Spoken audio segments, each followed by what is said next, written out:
Efesios capítulo 1, versículos 7 al 12. Quiero leer para ustedes la palabra del Señor. En quien tenemos redención por su sangre, el perdón de pecados, según la riqueza de su gracia, que hizo sobreabundar para con nosotros en toda sabiduría e inteligencia, dándonos a conocer el misterio de su voluntad, según su beneplácito, el cual se había propuesto en sí mismo, de reunir todas las cosas en Cristo, en la dispensación del cumplimiento de los tiempos, así las que están en los cielos como las que están en la tierra. En Él, asimismo tuvimos herencia, habiendo sido predestinados conforme al propósito del que hace todas las cosas según el designio de su voluntad, a fin de que seamos para alabanza de su gloria, nosotros los que primeramente esperábamos en Cristo. Amén. Continuamos con nuestra serie de predicaciones expositivas y consecutivas sobre la carta del apóstol Pablo a los Efesios. Nuestra primera predicación se basó en los 2 primeros versículos y fue una predicación introductoria al contenido de la carta, una salutación llena, pletórica de las riquezas de la gracia de Dios. Y a la luz de ese contenido pudimos concluir el tema de nuestra serie, las riquezas de su gracia en la nueva humanidad. Si bien el tema del libro tiene que ver con la unidad gloriosa de la Iglesia Universal, creemos que esa unidad gloriosa de la Iglesia Universal tiene su base en las riquezas de la gracia de Dios. Si no fuera por su gracia, la Iglesia no sería universal y no estaría unida.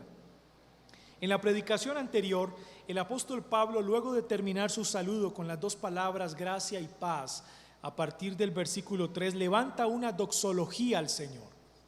¿Y qué queremos decir con la palabra doxología? Literalmente palabras de gloria a Dios.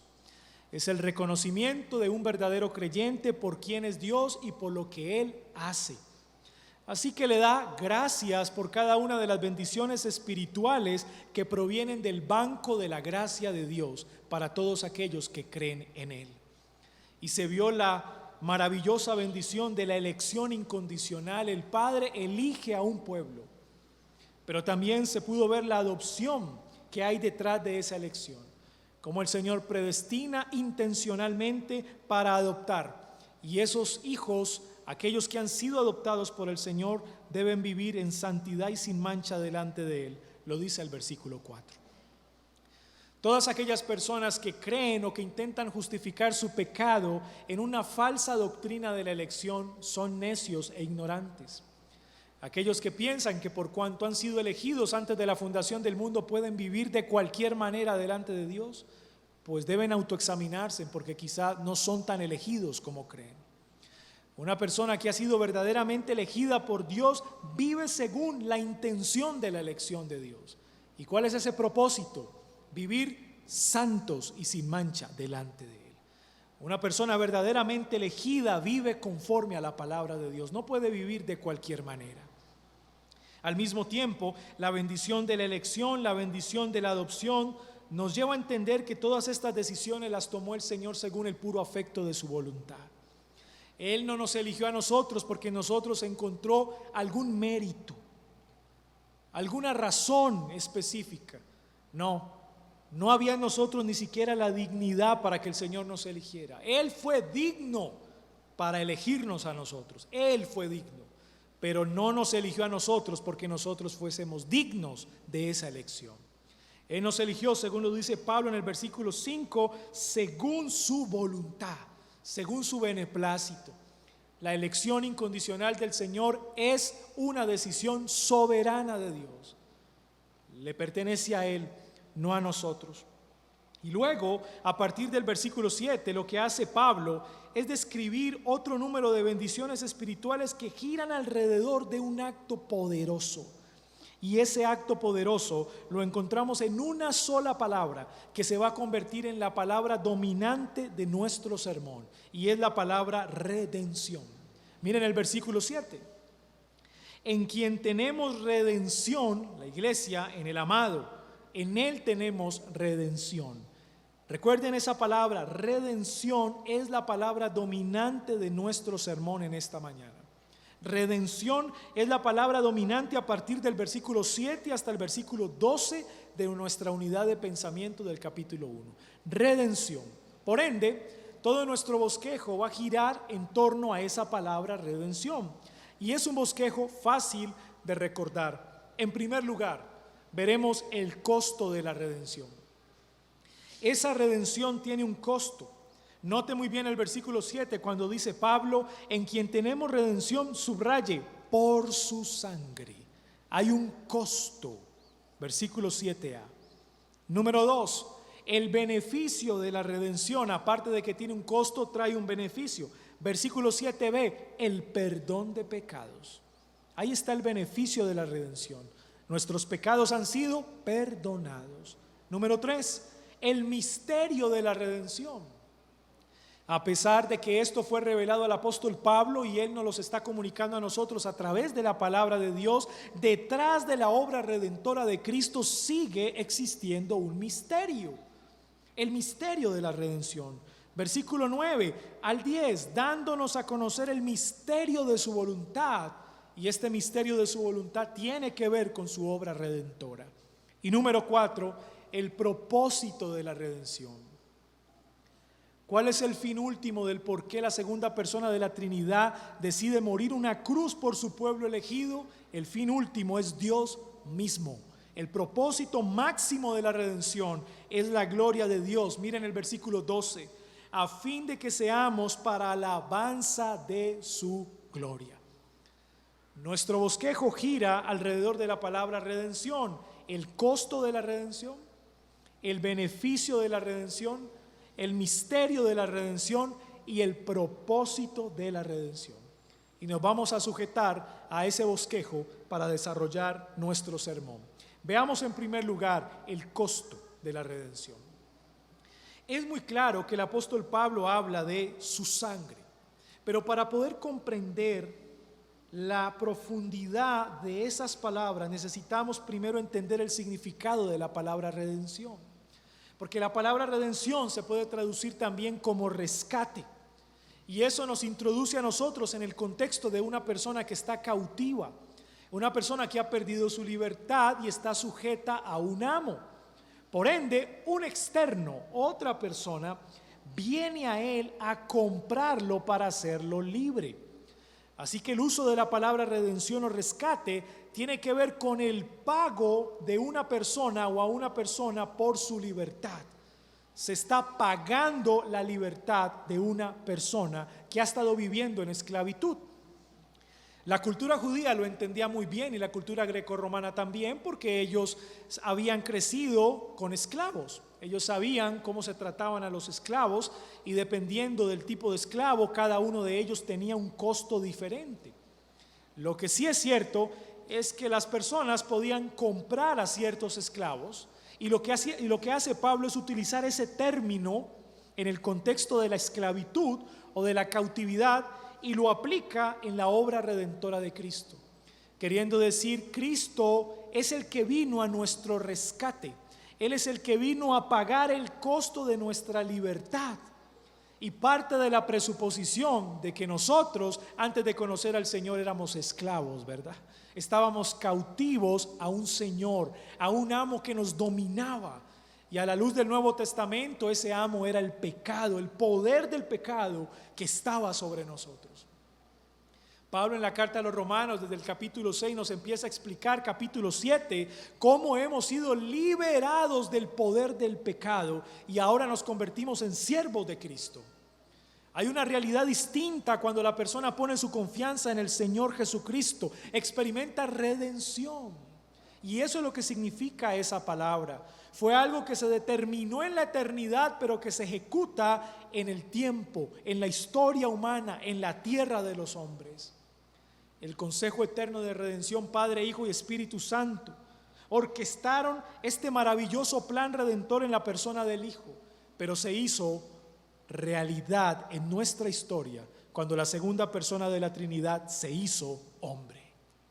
Mis hermanos, nosotros no podemos hablar de redención sin hablar de Jesucristo. De ninguna manera podemos hablar de redención sin hablar de Jesucristo.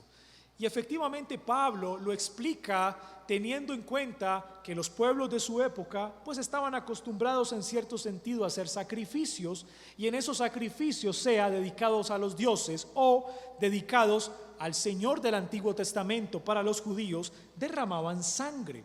Lo que Pablo quiere decir cuando dice por su sangre, no es que la sangre de Cristo tuviese elementos místicos.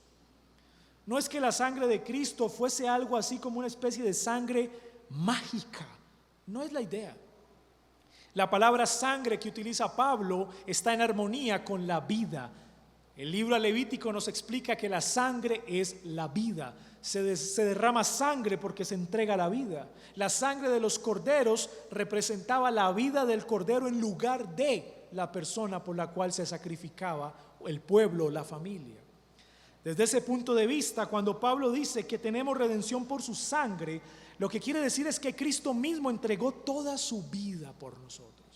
Él puso su vida en nuestro lugar. Eso es lo que quiere decir. Y se vio tangiblemente en el derramamiento de su sangre en aquel madero, en aquella cruz. Es lo que dice Pablo. Ahora bien, esto trae un principio de sustitución. Si yo merecía ser castigado por Dios por causa de mis pecados, por causa del poder del pecado que me sujetaba, bueno, ¿por qué no lo fui? ¿Por qué no he sido castigado con la ira de Dios? Es porque tuve un sustituto. La gran necesidad de una persona que se pusiese en mi lugar y que viniera a mí a pagar el rescate. Nosotros no buscamos ser rescatados. Nosotros no pedimos la libertad de nuestros pecados. Si hubiese sido por nosotros, aún estuviésemos hundidos en nuestros pecados, deleitándonos en ellos. Algo pasó. Algo pasó para cambiar de manera tan radical. Algo ocurrió para empezar a odiar lo que antes amábamos. Algo ocurrió para empezar a amar lo que antes odiábamos. Algo ocurrió. Y lo que ocurrió no es otra cosa. Se hizo efectivo, eficaz la redención de Cristo por nosotros. Mis hermanos, Él se puso en nuestro lugar. Él llevó nuestros pecados y nos transfirió su justicia perfecta.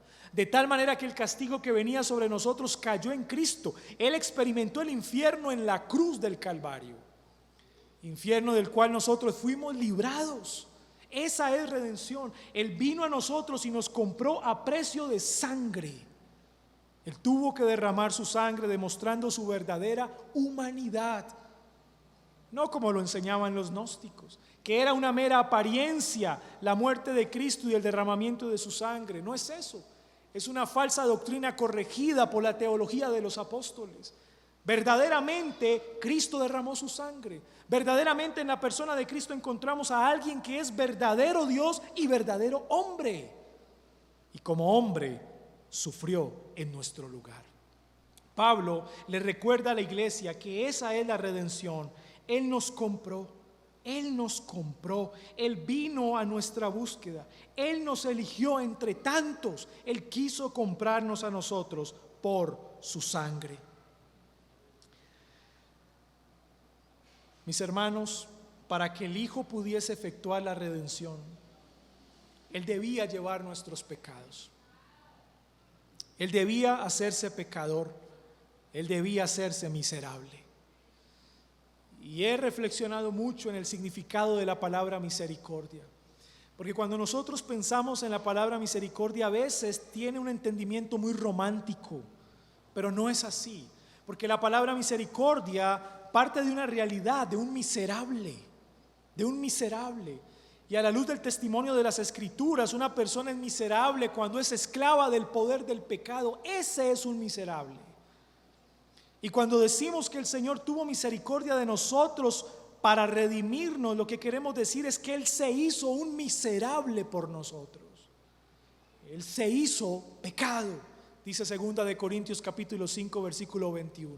Él se hizo pecado por nosotros. Él no pecó, en Él no había pecado, pero se hizo pecado. Nuestros pecados fueron transferidos a Él, se hizo un miserable. Si bien ya era un acto de humillación hacerse hombre, pensar en la segunda persona de la Trinidad, santo, santo, santo, inmutable, justo, perfecto, hacerse hombre ya es una humillación.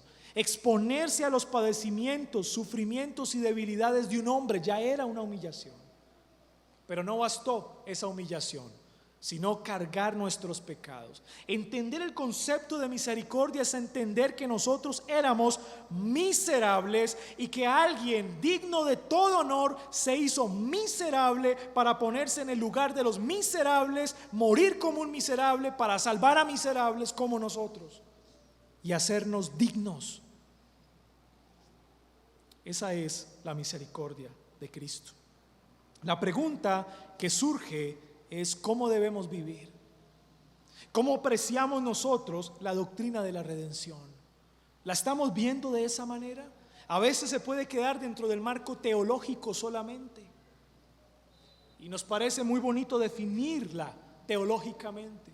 O se puede quedar en el marco romántico. Alguien murió en nuestro lugar y derramó su sangre. Pero realmente esto tiene implicaciones muy serias para la iglesia. ¿Cómo valoramos y apreciamos la redención? Él allí, clavado en la cruz, derramando su sangre, rociando aquel madero del Gólgota en la penumbra, pero que no pudo esconder por mucho tiempo la gloria de la cruz en la sangre del último cordero. Y esa gloria tuvo un costo, su sangre. Pudiésemos pensar, si el costo fue tan alto, ¿qué beneficios trae? Y es una pregunta lógica, ¿verdad? Si el costo fue tan alto, la sangre de Cristo, ¿qué beneficios trae? Y si leyéramos todo el Nuevo Testamento, pudiésemos encontrar varios beneficios, pero el apóstol Pablo nos habla de uno de ellos. Miren la parte B del versículo 7, el perdón de pecados. Número 2, el beneficio de la redención. El beneficio de la redención. A modo de resumen, quisiera darle a conocer brevemente algunos beneficios que recibimos al ser redimidos por Cristo. Uno de esos beneficios es que fuimos rescatados de la maldición de la ley. Gálatas capítulo 3, versículo 13 lo dice. Cristo nos redimió de la maldición de la ley, hecho por nosotros maldición, porque escrito está: maldito todo el que es colgado en un madero. Él nos rescató de la maldición de la ley. Y era maldición por cuanto nosotros no podíamos obedecerla, teníamos que recibir el castigo de la desobediencia de la ley. Él lo llevó por nosotros. O sea que podemos hablar que nos redime de la maldición de la ley. Pero en segundo lugar, podemos hablar que nos redime de la ley ceremonial también. Gálatas capítulo 4, versículo 4 al 5. Pero cuando vino el cumplimiento del tiempo, Dios envió a su Hijo, nacido de mujer y nacido bajo la ley, para que redimiese, note con atención, a los que estaban bajo la ley, a fin de que recibiésemos la adopción de hijos. Cristo nos rescata de la ley ceremonial. La iglesia ya no es un pueblo que se sujeta a las normas ceremoniales de un reino nacional llamado Israel. Ya no. Y pasamos mucho tiempo hablando de esto en la carta a los Gálatas. Pero debemos tenerlo en cuenta cuando se efectúa la redención. Nos libera de la maldición de la ley, pero también nos rescata de estar cumpliendo obras ceremoniales. Y pudiésemos hacer una pregunta aquí, y es la siguiente: si nos rescata del cumplimiento de la ley ceremonial, ¿qué pasa con la ley moral?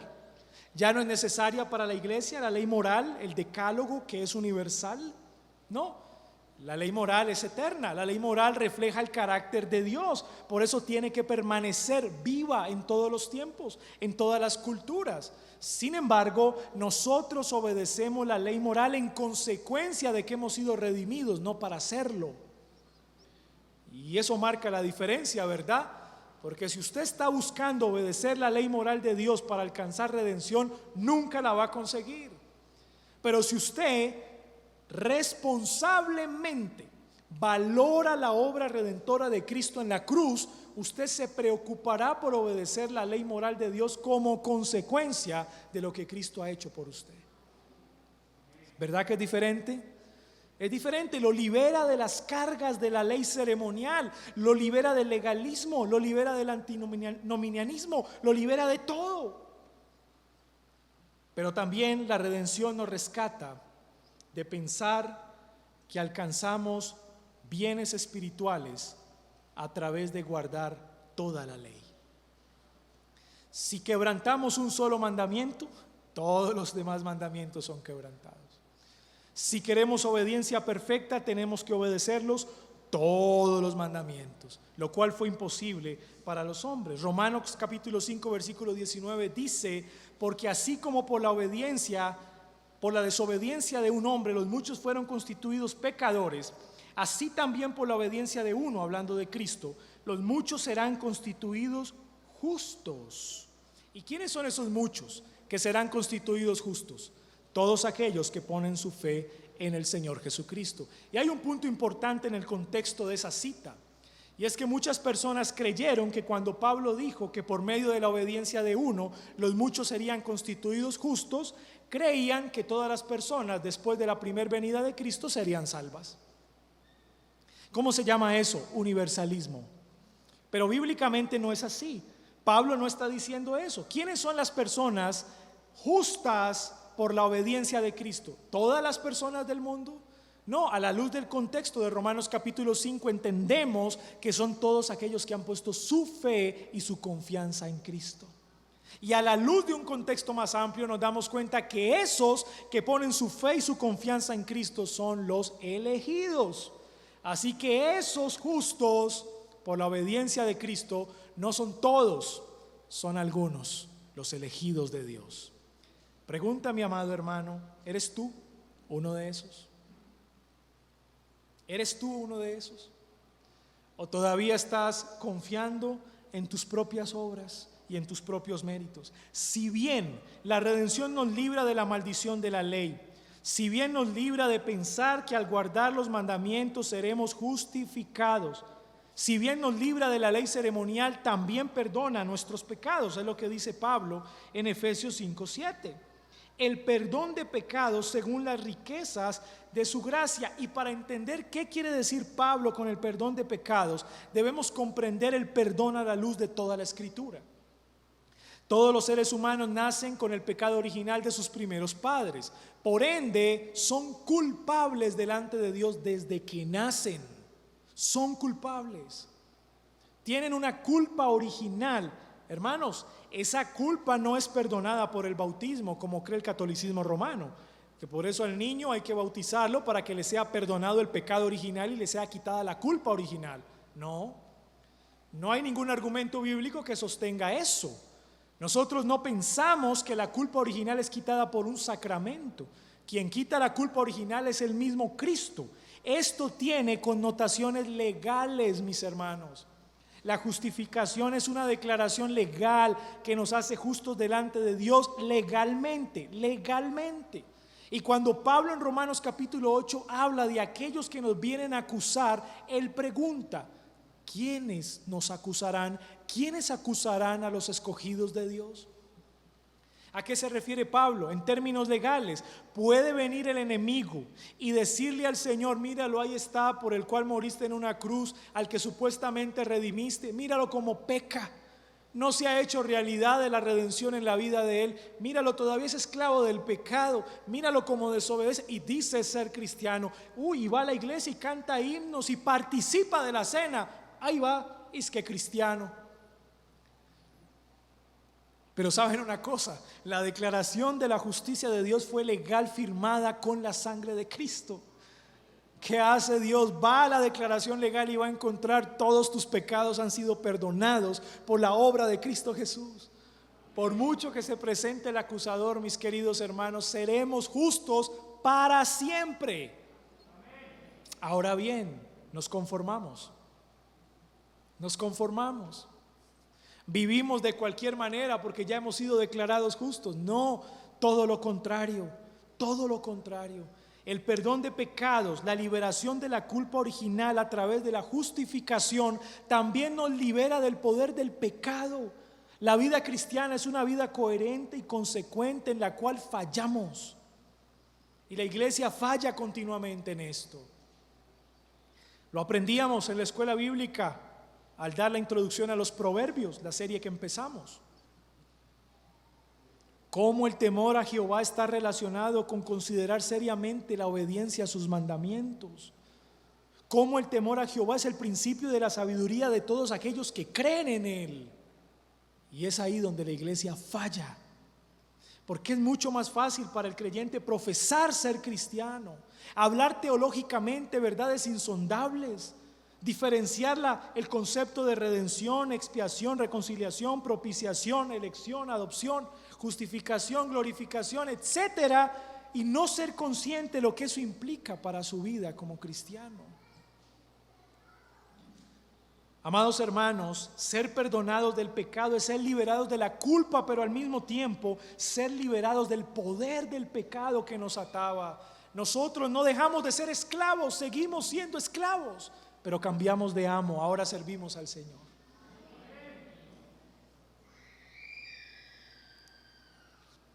El apóstol Pablo es muy claro cuando nos habla de esto. El gran beneficio que recibimos es el perdón de nuestros pecados. Y todo esto gracias al banco que tiene Dios en los cielos. Tiene un gran banco con muchas riquezas de su gracia. Muchas riquezas de su gracia. Y estamos viendo esas riquezas. Nos eligió, nos adoptó, nos redimió, nos perdonó. Podría preguntarles a ustedes, ¿cuántos ricos hay aquí? ¿Cuántos ricos hay aquí? Amén. Amén. Esa es la verdadera riqueza. Esa es la verdadera riqueza.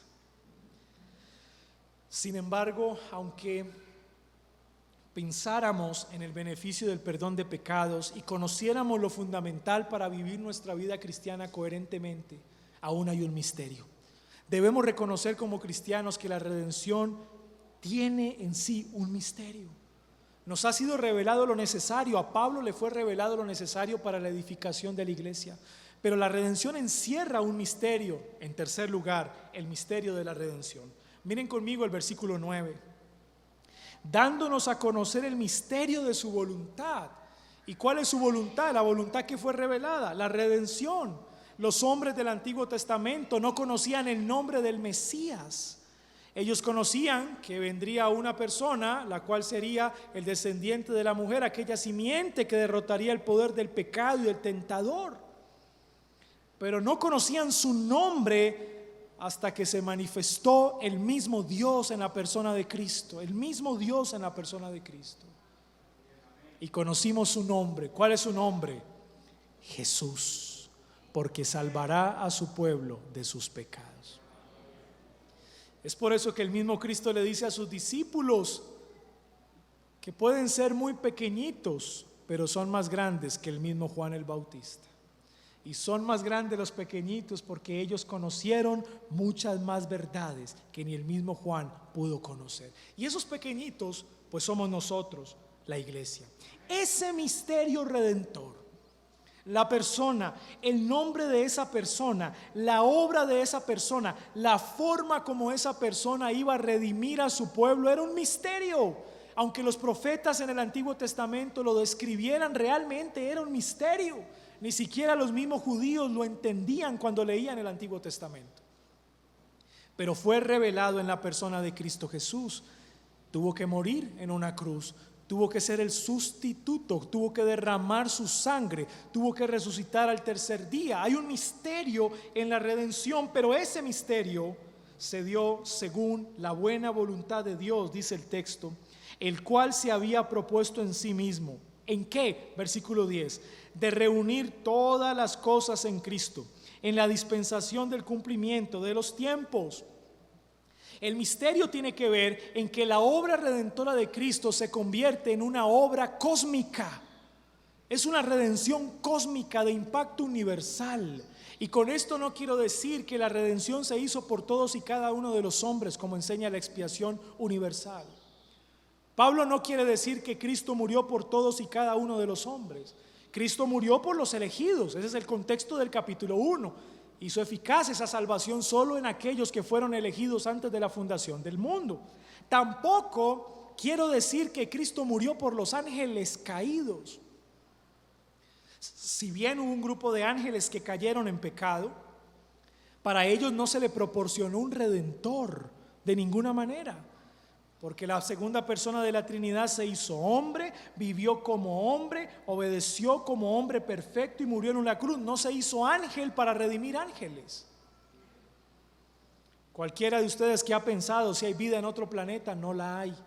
No la hay. Y la razón por la cual no la hay, porque el epicentro de la redención de Cristo fue la tierra.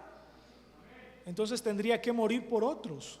Y la Biblia no dice eso. Ese es el epicentro de la redención, la tierra. De tal manera que todo lo verdaderamente importante concerniente al plan de Dios ocurre es aquí, en esta tierra, no en Marte ni en otras partes, aquí. Porque aquí fue donde Cristo vino, a caminar en esta tierra y a morir en una cruz. Sin embargo, tiene impacto cósmico, de tal manera que aún los ángeles, ellos no saben lo que es esa gracia profunda y misericordiosa de Dios que hemos recibido nosotros. Ellos no tienen un redentor, ni los malos ni los buenos fueron preservados en gracia por Dios. Pero saben, los ángeles miran un lugar como este, una congregación como esta, un culto, y se asombra de lo que está ocurriendo acá. Como personas que éramos miserables en nuestros pecados, recibimos los beneficios de un Dios perfecto y santo que murió por nosotros en la cruz. Y los ángeles ven eso maravilloso. Se asombran de las riquezas de la gracia de Dios a nuestro favor. Él reunió todas las cosas. Aún la redención impacta a los ángeles. Aún la redención impacta al universo entero. Gracias a la obra redentora de Cristo, la creación misma puede tener la esperanza de la manifestación gloriosa de los hijos de Dios, de que un día, cuando Él venga por segunda vez, la misma creación será hecha perfecta. ¿Tiene o no tiene impacto cósmico? Tiene impacto cósmico. Todas las cosas se sujetan bajo los pies de la iglesia puesta por Cristo Jesús. Él las sometió todas. Y estoy hablando de aquel que es verdadero Dios y verdadero hombre. Verdadero Dios y verdadero hombre. Jesucristo está sentado a la diestra de Dios Padre, verdadero Dios y verdadero hombre. Él está reinando como verdadero Dios y verdadero hombre. Y regresará por segunda vez como verdadero Dios y verdadero hombre. ¿Y con quién estaremos por toda la eternidad? Con Jesucristo, verdadero Dios y verdadero hombre. Esa fue su preciosa obra redentora. Mis hermanos, hay un misterio ahí, claro que lo hay. Reconocemos parte de la revelación de ese misterio a Pablo, a los apóstoles, a nosotros. Sin embargo, detrás de toda esa gracia del Señor en darnos a conocer estas cosas, sigue existiendo un misterio. Deberíamos sentirnos privilegiados, ¿verdad? Privilegiados. Porque cuando nosotros nos acercamos a la Biblia y vamos pasando página por página y leemos y leemos y leemos, el Señor nos enseña cosas maravillosas, cosas profundas que antes no conocíamos. Y entre más la leemos y más la estudiamos, más la queremos seguir leyendo y más la queremos seguir estudiando. Entre menos usted la lea, menos la quiere seguir leyendo. Usted se ha preguntado por qué le da pereza leer la Biblia, porque no la lee. Pero ese misterio está en las Escrituras. Está en las Escrituras. ¿Cuál es el propósito? ¿Cuál es el propósito? Tiene un costo, su sangre, tiene un beneficio, el perdón de los pecados, encierra un misterio, sí, pero ¿cuál es el propósito? ¿El propósito es la gloria de los hombres? ¿El propósito es la gloria de los ángeles?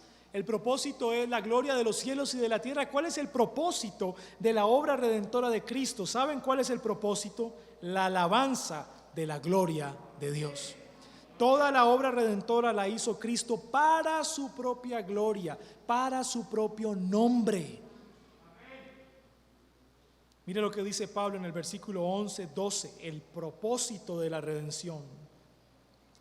En él asimismo tuvimos herencia, habiendo sido predestinados, algo que ya estudiamos, conforme al propósito del que hace todas las cosas según el designio de su voluntad, a fin, propósito máximo, de que seamos para alabanza de su gloria, nosotros los que primeramente esperábamos en Cristo. Estamos unidos a Cristo porque hemos puesto nuestra confianza y nuestra fe en Él. Por ende, Cristo es nuestro hermano mayor, nosotros somos sus hermanos menores, y como lo dice Pablo en el capítulo 3, somos coherederos. La herencia que Cristo el Redentor ganó para Él, la ganó para nosotros también. Ahora la comparte con nosotros. Y si bien hemos recibido parte de esa herencia ya, todas las bendiciones espirituales que nos describe Pablo son parte de esa herencia, pero caminamos esperando entrar a aquella tierra prometida, reino nuevo, el reino nuevo, cielo nuevo y tierra nueva, y estar para siempre con Cristo. Pero ¿quiénes estarán con Él allá? Los predestinados, conforme al propósito de Dios. ¿Y cuál es el propósito de Dios? A fin de que seamos para la alabanza de su gloria. Miren, hermanos, la salvación y la transformación de hombres incrédulos, corruptos, blasfemos, perversos, desobedientes, esa salvación exalta de manera superlativa la grandeza, la sabiduría, la majestad, el poder y la santidad de Dios. Aún el uso del mal con un propósito bueno pondera la gloria de Dios. El Señor todo lo hizo para su gloria. Y sabe, Pablo no está queriendo decir que nosotros le añadimos gloria a Dios, no es eso. O sea, como si el Señor necesitara de gloria. No es eso. Que si dejamos de cantar, o sea, Él es menos glorioso. No. Si dejamos de repetir palabras de alabanza o de gloria, Él es menos grande. No. O si le dejamos de decir santo, santo, santo, Él es menos santo. No. Él es lo suficientemente santo en sí mismo. Él es lo suficientemente glorioso en sí mismo. Él es lo suficientemente gozoso en sí mismo. Él está completo y perfecto en sí mismo. Pero cuando decimos de que le damos gloria a Dios, lo que queremos decir simplemente es que nuestro corazón rebosa de gratitud, de palabras de reconocimiento por lo que Él es y por lo que Él ha hecho a nuestro favor. De que no se nos olvida todo su gran amor para con nosotros. No se nos olvida su preciosa obra, la estamos recordando continuamente. Nuestra mente está trabajando, está siendo renovada por su palabra. Es algo que nos inunda pensar en lo que Cristo hizo a nuestro favor, y por muchas ocupaciones que tenga, por la labor que usted desempeñe, por donde se encuentre, si hay algo en lo cual un verdadero creyente nunca deja de pensar, es en lo que Cristo hizo por él.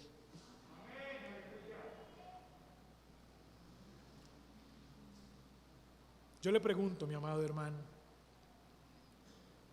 ¿se te olvidó lo que Cristo hizo por ti? ¿Se te olvidó? ¿Se te ha olvidado?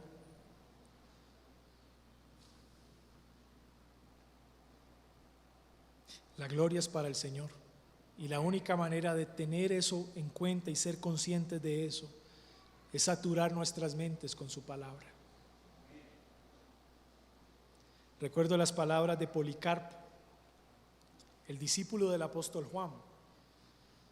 Después de haber sido perseguido una y otra vez y de escapar de la persecución, llegó el momento en el que no pudo escapar más, y es atrapado por las autoridades romanas y es llevado al Coliseo para ser quemado en la hoguera ante el público. Y una de las palabras que pronunció Policarpo fue esta, cuando le dijeron: tienes que negar a Jesús de Nazaret. Y las palabras que dijo Policarpo fueron: ¿cómo me pide a mí que niegue a la persona que lo único que me ha hecho es solamente el bien? Y luego lo vemos muriendo en la hoguera ante todo el público, cuando todas las personas lo señalaban y le decían afuera los ateos, porque los cristianos no tenían imágenes de Dios, y ver a Policarpo decirles afuera los ateos, señalar al balcón. Lo que más le importó fue la gloria de Dios. Lo que más le importó a los siervos de Dios en la historia fue la gloria de Dios. La obra redentora es para la gloria de Dios. Mire lo que dice Juan Calvino al respecto. Al ver la salvación en su plenitud, cada una de sus partes se halla en Cristo. Debemos pues ser cautelosos, no sea que derivemos una ínfima gota de algún otro lugar. Pues si buscamos salvación, el mismo nombre de Jesús nos enseña que Él la posee. Si buscamos otros dones del Espíritu, lo hallaremos en su unción, fortaleza en su dominio, pureza en su concepción, ternura en su nacimiento, donde en todo aspecto fue como nosotros para aprender a sentir nuestro dolor. Si buscamos redención, la hallaremos en su pasión, absolución en su condena y libertad de la maldición en su cruz. Si buscamos el castigo por nuestros pecados, lo hallaremos en su sacrificio. En su sangre hay purificación, y si lo que necesitamos es reconciliación por ella, Él experimentó el mismo infierno en la cruz. Si buscamos la mortificación de nuestra carne, vayamos al sepulcro. Su resurrección nos trae nueva vida y la inmortalidad. A ese don viene la unidad. Y si anhelamos la herencia del reino celestial, ya está asegurada por su entrada allí, junto con nuestra protección y seguridad y su abundante bendición. Todo esto fluye de su trono real. Para aquellos que buscan tal tesoro, estas bendiciones de todo tipo, la suma de todo es esto: en nadie más pueden hallarlas sino en Él, pues todas ellas son nuestras solo en Cristo. Amén. Querido amigo, que estás aquí presente, escuchaste el Evangelio. Básicamente se predicó el Evangelio. Hemos sido redimidos en el Hijo. Ese fue el tema de la predicación, esa fue la palabra de la predicación: redención, redimidos en el Hijo. Querido amigo, no hay salvación, no hay perdón de pecados, no hay reconciliación, no hay adopción, no hay herencia si tú no vienes a Cristo. No hay absolutamente nada. Y tampoco sabrás lo que es recibir esa gran misericordia. Entender aquel perfecto ser que se hizo miserable por nosotros. Para eso tienes que venir a Cristo. Tienes que confiar tu vida, confesar tus pecados y apartarte. Y así Cristo mismo será el dueño de tu vida y tu pecado será eliminado. El poder de tu pecado será eliminado. Ya no se enseñoreará más de ti, querido amigo. Pero tienes que venir a Cristo. Amada iglesia, hemos sido redimidos para que seamos alabanza de la gloria de Dios. Amén. Demos gracias al Señor. Padre nuestro, te damos gracias por enseñarnos el costo de la redención por su sangre, el beneficio de la redención, el perdón de pecados, el misterio de la redención en Cristo y el propósito de la redención, tu gloria. Gracias. Gracias porque todas estas verdades nos llevan a pensar en lo mucho que has hecho por nosotros y en lo poco que hacemos por conformar nuestra vida a tu palabra. Señor, perdona a tu iglesia. Perdona a cada uno de los hermanos aquí presentes. Perdona a aquellos que se han tomado la vida cristiana muy superficialmente. Perdona a aquellos que han olvidado lo que Cristo hizo en la cruz. Perdona a aquellos que participan de los medios de gracia sin una limpia conciencia. Perdona a aquellos que viven su vida como si no hubiesen sido redimidos por Cristo. Y que hoy, Señor, sea una oportunidad más para estas personas y hermanos a volver a ti, con aquella pasión y con aquel amor con que empezaron un día la vida cristiana, con aquella disciplina y con aquel estudio. Señor, aquí está tu pueblo, delante de nuestro gran Redentor, nuestro Señor Jesucristo. A ti sea la gloria, a ti sea el honor y a ti sea la alabanza. Por cuanto has sido fiel, entonces nosotros cantamos de tu fidelidad. En el nombre de Jesús, amén.